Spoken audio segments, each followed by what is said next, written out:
দেখো বন্ধুরা, যখন সবাই ঘুমোচ্ছে আমি তখন ফেসিয়াল করছি, মানে আমার কাজের টাইম, এটাও আমার কাজের টাইম, ঠিক আছে? বুঝতে পেরেছো? সবাই যখন ঘুমোচ্ছে, বাজছে 11টা 15, ঠিক আছে? 11টা 15, সরি 1টা 15। আমি একটু কম দেখছি চোখ আজকাল। না গো, ক্রিমটা ঢুকে চোখটা ঝাপসে গেছে।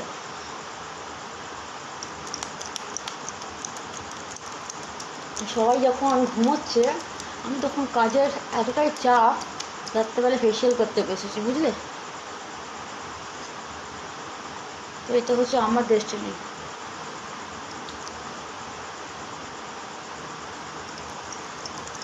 কী করবো বলো, করতেই হবে। পুজো বলে কথা, বছরে একবারই আসে।